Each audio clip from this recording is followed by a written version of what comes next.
Welcome back to the channel, guys. Glad to be here. Today we will try to recover data from something that is acting rather weird. This is coming from a local client. We got this flash drive for data recovery. At first I thought that this is going to be a case that I just literally did like a few days before that. As you guys can see, there was an identical device that had to be recovered as chip off. I thought that the behavior is going to be very similar. I think I ended up being wrong because it does behave a little different. So this is a Lexar flash drive. Firefly, I believe, is the name for it, for the model. It's a small compact thing. They don't make them anymore. I believe this is a very old unit, small capacity. I think it's like a 2 gig or a 4 gig. Maybe it says something about that on the back here where the part numbers are. If we check it out, yeah, so this is a 2 gigabyte version. You can see it right there. Maybe not the best part that held up, but 2 GB right there is what this unit is. I applied standard testing to this unit, same as I would for any type of a case that comes in, and let's see what I found out. So as usual, I'd love to start with checking out the consumption levels, and that is best checked with a monitor like this. This is a new one that I just picked up. So this thing could be plugged into different power supply units, but I'm gonna use Deepspart USB stabilizer. It's kind of like my go-to tool for testing devices while they're still assembled. When we plug this into the Deepspart USB stabilizer, on the screen here, I'm just gonna go ahead and launch the control panel for this tool, and when I power it on, we're gonna monitor the log to see what comes up there. So power up, we get the numbers come up, capacity comes up, and on this side we get our readings. It's consuming 30 milliamps. It's a normal consumption level for this device. The device is operational from what it seems, and to show that it's running fine and it's doing what it needs to do, we can always open up something like RStudio or any other data recovery software for that matter, and go into devices view and find our unit, which is right here, Lexar JD Firefly 1100. SMI indicates that this has a silicon motion controller. Lexar, great. Capacity checks out. If we were to go into hex view, we can see that we get translation. Even though the first page shows zeros, we do have some data later on. So if we're going to go into detailed scan, this is a 2 gigabyte unit. It's not going to take very long. You can see the sector map. We're scanning at 22 megabytes per second. This is pretty much as wide open as this device will get. Speed stays consistent, peaking, and we're doing great. I mean, it's almost at 20% already. Over here on this side of things, we can see our map is showing content that was predominantly located at the beginning, but we don't have anything else moving forward, and that's what kind of gave me a little bit of concern. I mean, gives me a bit of suspicion that maybe, just maybe, there's some content here, but why are we not seeing it? Now, if by block access, if we access the data through NAND protocol and we see there's a bunch of data all over the place, that would be extremely surprising to me, because I mean, from what it looks like, and this is going back to explaining what I think happened to this device. This device malfunctioned on bit level. Like there might have been a problem with a bad sector or something that made the device stumble and prevented it from loading. Now, usually Windows would greet you with a message of saying something like, oh, there's a problem with this unit, it cannot be used, would you like to format it, or something along those lines. I never read those messages, I never agree to those messages, so sorry, I can't be exact in terms of what it would normally say in this case. But if it's asking you to format things, and just even if you're doing your research using YouTube or Google, whoever writes articles or whoever makes posts about it being okay to format your device and then use some data recovery tool afterwards, that's a complete lie. If the device is not mounting and it prompts you to format it, formatting it will only help it to mount. It will destroy data, it will destroy previous file structures, and you will most likely experience some data loss. In order to modify a block, you need to erase it and then you need to write it again. So if your pages are filled with old data and you're putting new data on because the registry says that there's available space on there and you can use it, it will simply erase the block with old content, and before the new content goes on, the block will be empty. So whether there's some data underneath there by file system or not doesn't really matter at that point. Overwriting the device is the way to kill your data permanently. So what happens to the file structures? What happens to the file system? When you format the device, you record new file system in place of an old one, killing the old file system, killing the old directory, and potentially killing some kind of content that might have been very important to you. So it is critical not to ever format your device, especially if your aim is to get data recovered off of it. If you want your device to work and you don't care about the unit, it's still not a good idea to format it and keep using it as if nothing ever happened. There is a reason why it malfunctioned.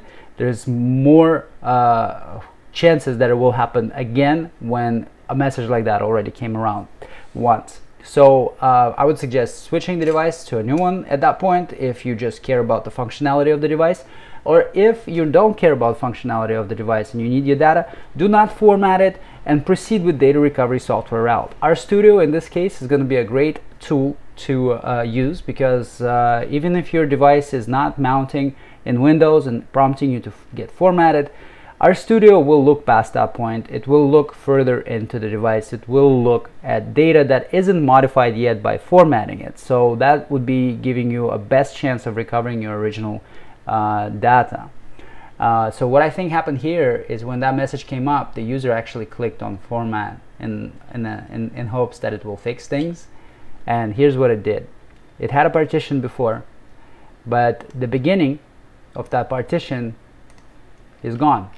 We have blank sectors. By scanning the entire thing, the data recovery tool RStudio came up only with raw files. Whether or not we have good translation, we can verify this by going into, let's say, JPEGs and maybe previewing, and you can see the image opens up. It's not a big indication of things working or not working, but the fact that the file opened up without problems is an indication that we are getting translation. It's not just garbage data, it's not just some random chunks of portions of the NAND, it's just we actually are getting content. I believe has a lot of Word docs, and yeah, there's some images. So data seems to be fine, but we don't have the file system, and that is sad, because on the surface level things are working good, and if this wasn't wiped out at the beginning, everything would have been recovered at this stage perfectly, or close to being perfect. But now that we have file system missing, that's when we can assume that unfortunately there's not going to be much to it aside from what we have already. But to prove it, and for my own research, just to make sure that this is not a possibility, in theory I know that we're not going to find more through NAND protocol, but if we do, this would be a huge discovery for me, because I've never seen it happen. And only for that reason I'm going to try to do a chip off here. So at this point I'm just going to turn the power off from Deepspart, unplug it, and get our device prepped for removing of the NAND. Removing of the NAND on this unit will be done with special alloy mix that melts at the really low temperatures. This stuff right here, I got it from a friend of mine who runs a data recovery shop in Brazil. Thanks, Tom. I always think of you when I get to use these things. By the way, my friend, it's been a while since you sent me these, but I'm running low. This doesn't take a lot to remove a chip like this, and it's going to keep heat away from this chip as much as possible. I'm going to turn on the fume extraction and apply a little bit of flux just to keep things floating around, and we're going to need to use a soldering iron to remove this TSOP48 chip. So let me show you how that works. If you haven't seen this channel before, I use this alloy mix very frequently, especially for the TSOP48 chips. We just kind of apply it to all of the headers, and you can see that it stays liquid for a long time. Alright, we heat it up one side, and we do the same for this side. I'm going to run one here and here, and we just push it over. Clean it up with regular solder after.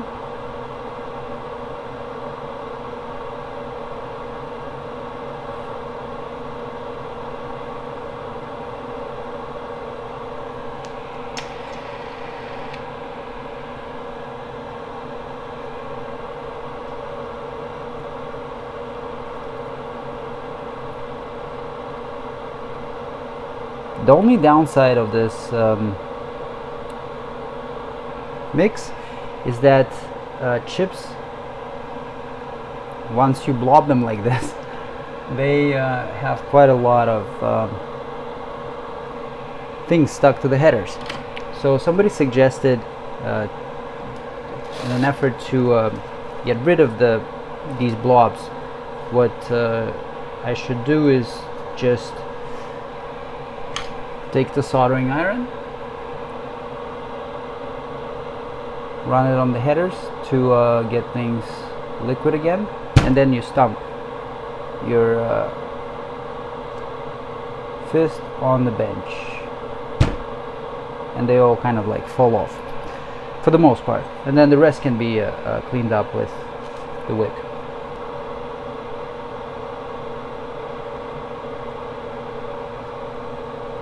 One thing to always double check is to make sure that they're not jumped on the top, because sometimes there's going to be so much of the stuff that the tops are kind of jumped, and if they're jumped, obviously that needs to be taken care of.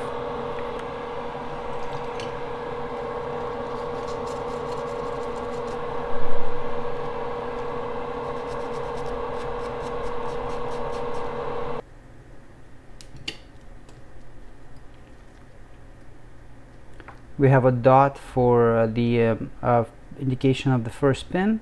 It's in the top left corner, and we have a pin 1 indicator on the socket. When we line them up together, they need to obviously match, otherwise we will have problems with the chip.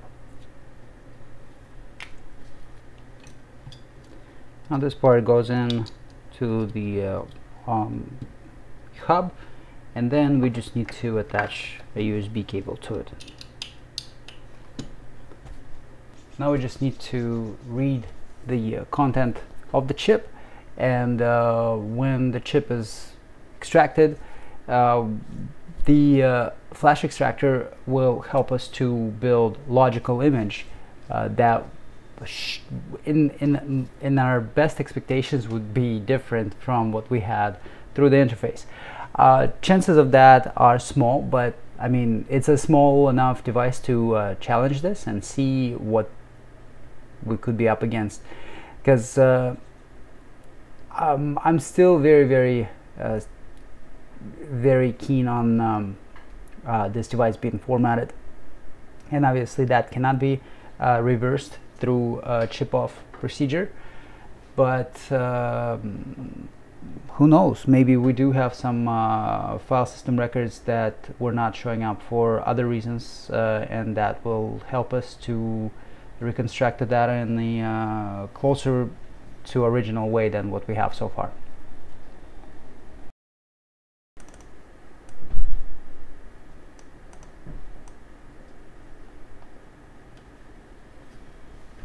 Alright, so now we just need to make the result cleaner.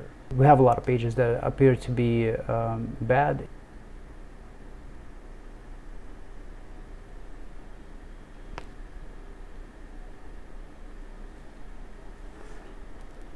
Alright, this is also not helping.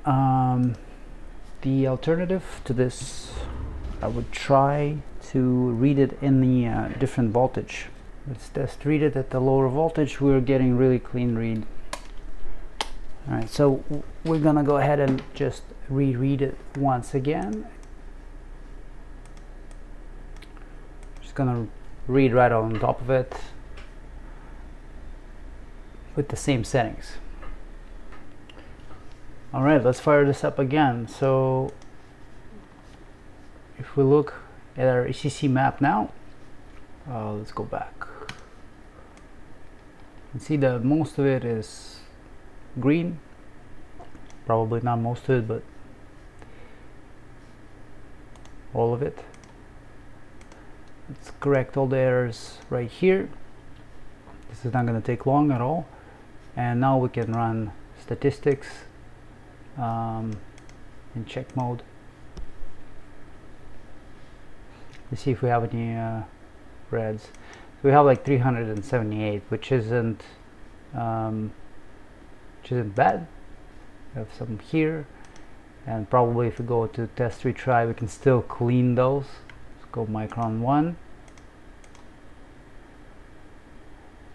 library, can disconnect, connect. Maybe not. Well, if we go ahead and do a test read, and I just tune the read a bit more, here we can see that it's now clean. We do another test read, it's coming out clean. So I just bumped the reading up slightly, just a tiny bit. So if we go into the next test read, this is clean. If we go into the next test read, this is also clean. So if we wanted to have like an absolutely perfect read, we would go and read it out in this mode. I think it's worth doing. Just, you know, we're doing this for research purpose, so I'm just gonna go ahead and do that here. Let me just copy the settings.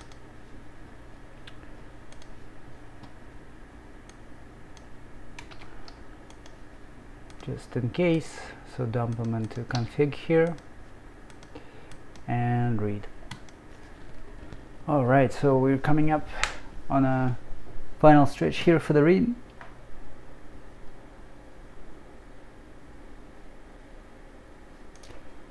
Let's fix the errors.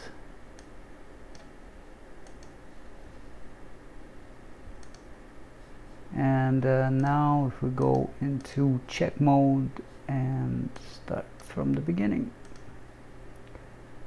calculate it, should have much less than before. Yeah, we have 0. That's amazing. That's what we were looking for. We can see that the unit is filled to about 10%. If we go back to our view, I would say that this is less than 10%. Let's see if we can get the mix figured out by the tool automatically. This is an old unit. It should be no problem for the software to figure out what the mix is. So the first element is block pair. So block pair I'm going to modify the block pair to these specs. We actually don't need to modify anything. It comes up as 80,000, 1,000, 80,000, 1,000. Great. What's the next step?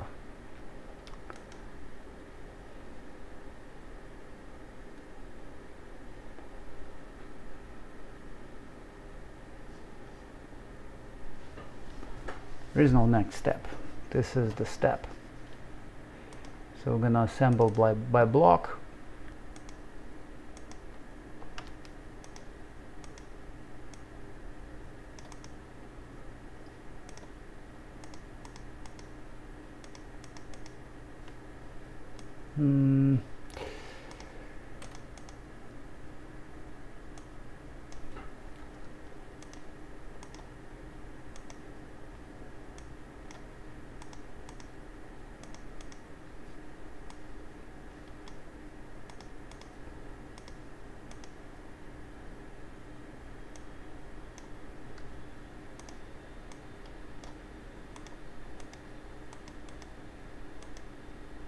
We're getting somewhere, guys.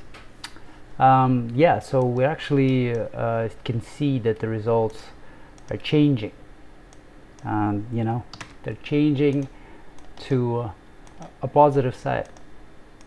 I think this is gonna be it. And as you guys can see, we have the directory.